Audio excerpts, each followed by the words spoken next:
everybody, this is Casey with C.R.A.F.T Forensics. Just making this video here to give you a quick demonstration on the C.R.A.F.T platform, the user interface, highlighting some of our modules and some of the things that it can do. This is by no means a training certification or formal class or anything like that. It's really just a higher level overview of the platform and some of the things it can do. So the first thing you're going to see when you get logged in here is the main user's dashboard. Right now we're logged in as a demo user, so you're only going to be able to see the built-in demo case that we have with some example T-Mobile records. But if you were a normal user and you were not on the demo plan, you can create a new case by clicking the new case button. It's pretty self-explanatory pop-up: case name, case number, description, investigator name, create case. Once the case is created, it shows up here in your dashboard. Anytime you want to access a case, you just click on it. So that's what we're going to do for this video here. We're going to go to our demo case, let it load up. I already added a pin, but we're going to delete that pin here so we can re-add it again here in a second. So this is the main user interface for a case. Along the top you've got record selection, which is what you would use to add your records to a case. You've got your data navigator, how you're going to navigate those records. Data analysis and analytic modules are all nested under this. We'll get into those a little bit later. Standard reports are going to have your reports and your presentation. You have the ability to auto-generate both PDF and presentation reports. Our Fusion report system, which is our proprietary Fusion analysis, it's not AI based, but it allows you to click on these one-click prompts and get quick insights onto specific data. And then we have an audit trail. We're big on data provenance, chain of custody, and all of that stuff. So your audit trail gets associated with each case, and it keeps track of when the case was created, what files were uploaded. It hashes everything. It's going to have a variety of other audit level records, such as if you've deleted things, edited things, etc.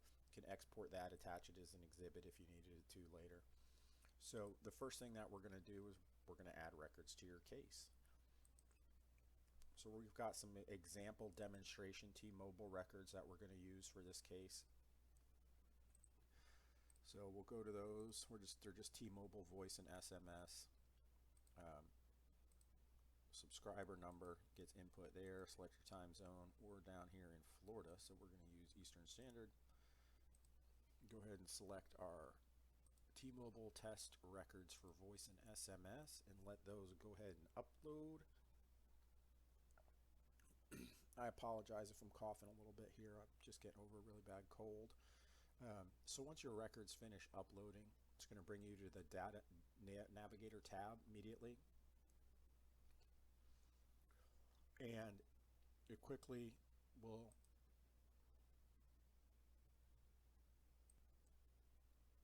all records show up right here.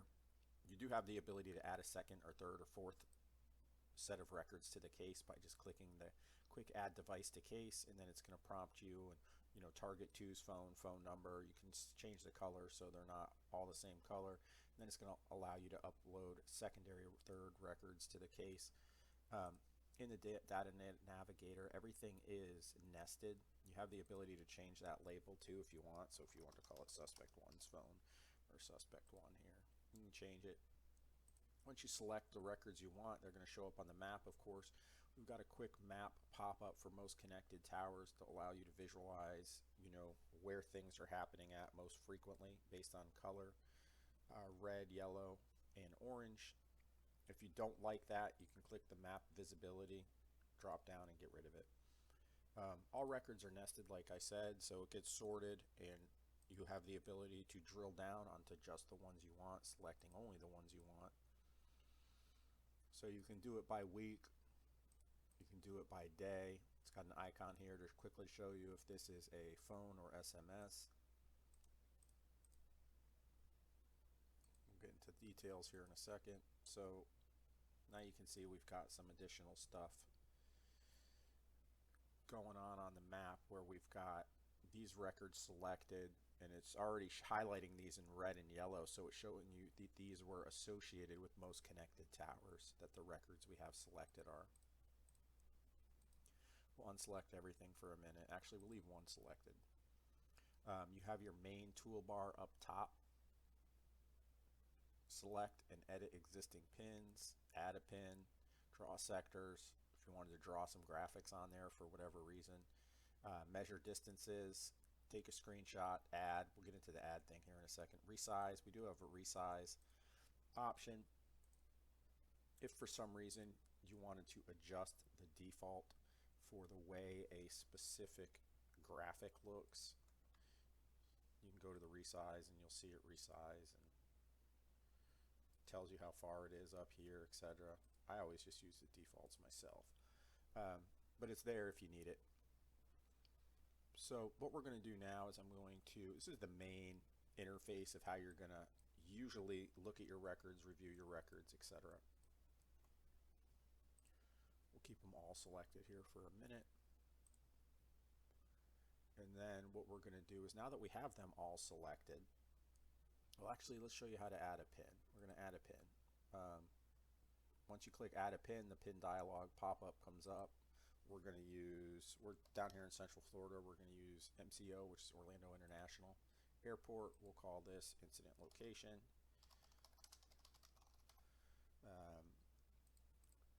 Call it the incident here, and we'll make this blue, I guess is fine.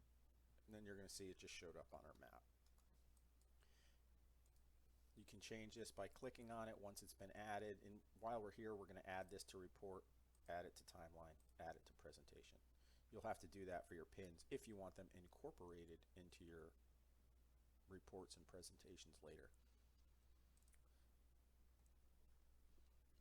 So now that we have all of our records checkmarked, we'll jump over and show you some of the data analysis modules that we have.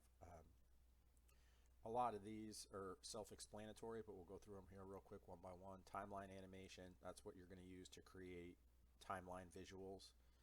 Your case metadata, which kind of keeps track of your case records and the types of records that they are. Geospatial summaries, your distributed location analysis, most called numbers, tower usage heat map. Life trace is our pattern of life, so to speak, identification of various days, nights, times, towers, when things were being used, when the user's most active, and that type of stuff. We'll get into that a little bit here in a different video. Your communication timeline, interactive time analysis, communication pairs, phone number search, pretty self-explanatory. We've got some app stuff that doesn't apply to this demo for Google.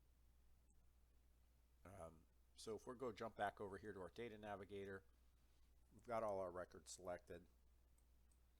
Let's go ahead and we're going to add some data to our reports and timeline, so you can show you that next. So add to report, add to timeline, add to presentation. For anything you click on, you're going to have that option. You know, I didn't touch on this, but anytime you click on an individual record, you're going to have the ability to view full details. It's going to come up with this pop-up and tell you exactly what it is and where it came from.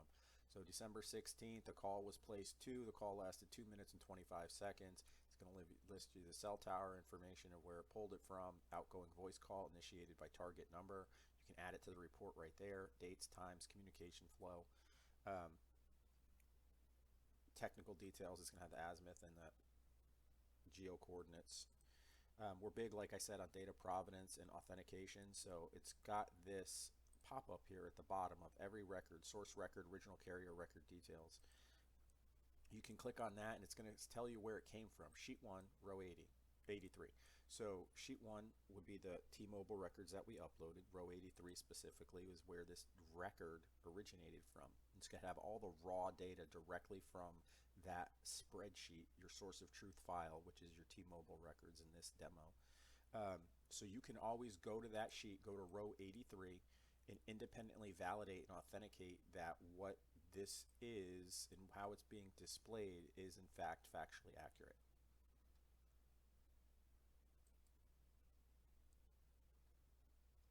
Alright, so I think we'll add just a couple more records here to our report, our timeline, our presentation. We'll jump over here to data analysis and we're going to jump right into the timeline animation. We have built out a timeline feature that uses HTML because it allows us to do a lot more than the old clunky, dated Google Earth sliders. So the timeline animation is directly related to how many records you add to it. You can add all of them. You could add thousands in theory if you wanted to, or you can add just the ones that are going to be relevant for your case. It has some controls along the bottom. You can speed it up, normal speed, slow it down. You can follow the map. It's got the current events of where you're selected, which is what they are, dates, times, what it is, what's happening, and then as it moves through the timeline, it'll cycle through all the events that you have added to this presentation or timeline. So we'll just play it, kind of give you a overview of what it looks like, and this is kind of sped up just for this demo, but you could slow it down if you wanted to, so you could highlight or talk about this if you needed to in court or with a colleague or an attorney. And as it goes through, you can see it's cycling through all these different events. And you can zoom in on the map, zoom out on the map, however, whatever your preference is there. This allows you to export it as an interactive HTML file, which we just downloaded and exported, and now we're going to open it. And here's how it looks, and it still allows you to zoom in and zoom out. It's got all your details. We'll slow it down a little bit.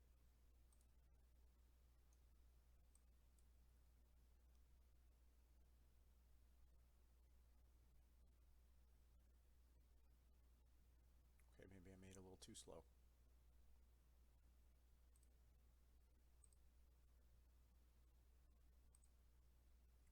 Speed it back up just for this video here.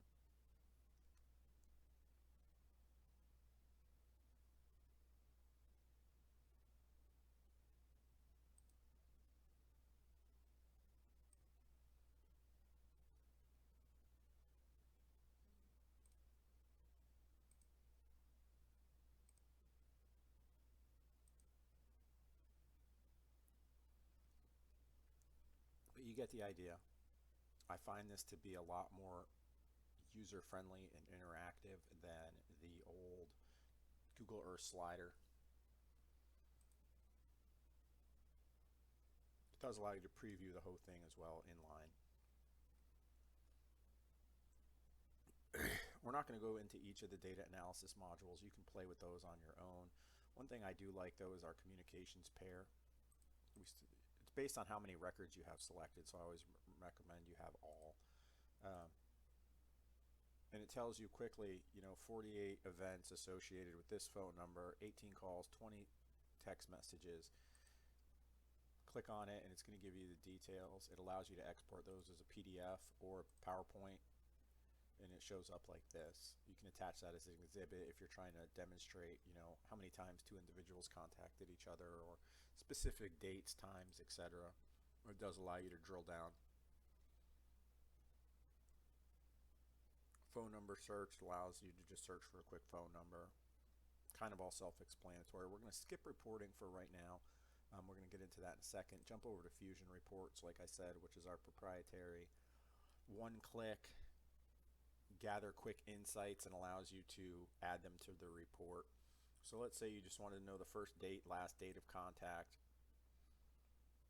It's going to run that analysis for you. Then it's going to give it to you in kind of a narrative summary. Upon examination of the provided communication records, earliest and latest events were identified to determine the overall record coverage. First contact was an SMS on this date, last contact 18 days of coverage between the first and last event. You can add that right to your report as well, and I'll show you how that looks in a minute. Call duration analysis, most frequent contacts, activity, hourly patterns, day, nights, life trace stuff, total cross community. It's got a lot of different things you could do with it to just get quick insights into what's going on with your data. Now, standard reports tab has two sub-reports, PDF and presentation. We're going to jump over to presentations because that's really the most important thing for what we do here. So when you're on the presentations tab, all of the items you added to presentation are going to show up here. We've got 4 items added. Our pin and then the 3 events. You can click the edit button if you want to add notes to each one. You can input a case summary here. We'll just do a test case. It's going to auto save that for you. Um, and then you just export it as a presentation, which again exports it as an interactive HTML you can give to anyone. We went with this because it just allows you to do a lot more than an old school PowerPoint.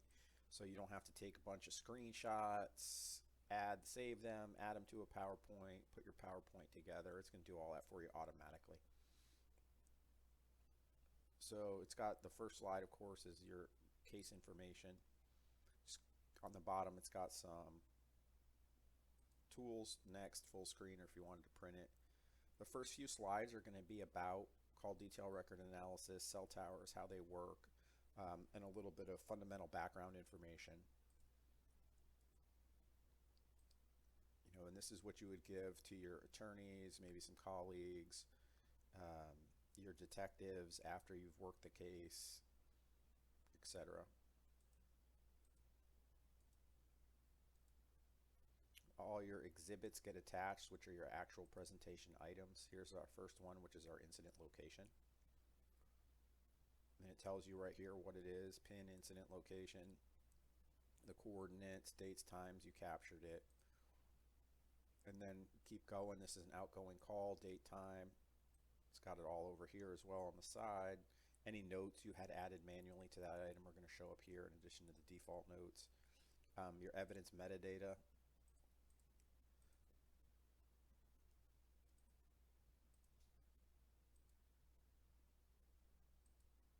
And that's it, end of the presentation. And it's of course based on however many items you add. It's a lot better than having to take a ton of screenshots, save them, export them, whatever you got to do, and then import them all to your PowerPoint. Now you do it all right within the tool itself. You do have the ability to export it as JSON or export it as PowerPoint as well if you wanted to do that. Now PDF reports are more for exhibits. If you needed to get data from this to a report you could give to a prosecutor or defense attorney or colleague or whoever. Before you can export them though, you do need to digitally sign them because all reports get hashed. I'm going to sign that and we'll just export it. And again, it's based on what you added to report. So we've added pins, call records, SMS records, and we added that last Fusion module that we ran to our report. So if we generate this does not have visual presentations, visual images like the presentation does. So it doesn't have your map icons and things like that. This is more of a raw records to associate as an attachment if you needed to. So it's got a chain of custody, source files, some case information, header information, and it's going to have all the records you added with the original source data.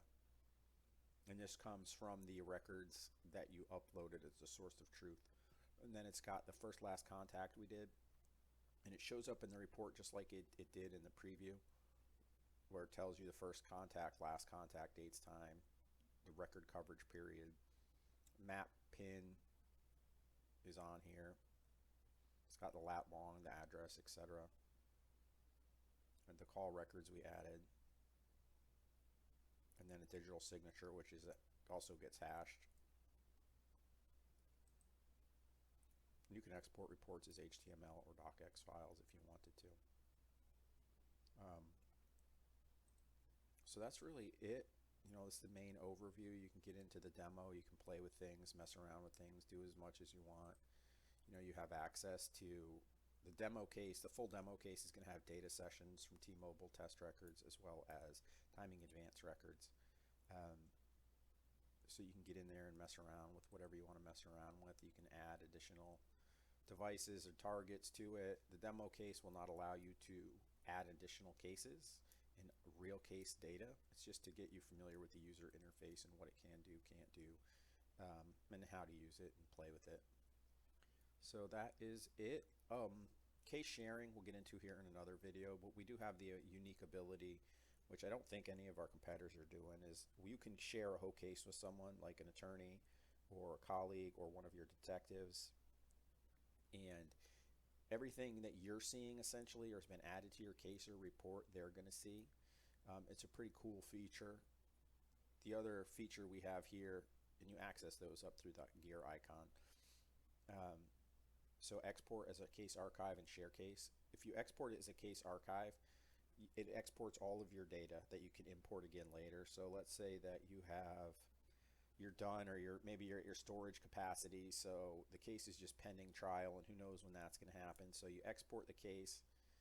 A year down the road when you're in trial, you or another analyst, another investigator needs to import it. You could save that to cold storage, that archive, and then import it later, and it shows up with everything just as it is now, as well as all the items that you've added to your reports, presentations, etc.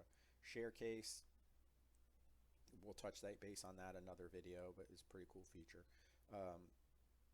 We've got a hub feature where you can use it to talk about a variety of things, ask questions to other users, ask questions to admin, report bugs, get live updates, request features.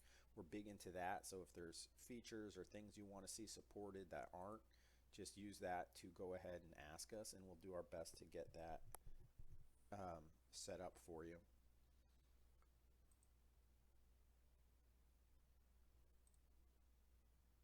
And then what was the last thing? Oh, the user manual. We do have a full-blown interactive user manual you click on, and it'll take you there and walk you through each thing that we kind of just went over in this video as well. So that's it. If you have any questions, don't hesitate to email me. It's support@craftforensics.com. All right.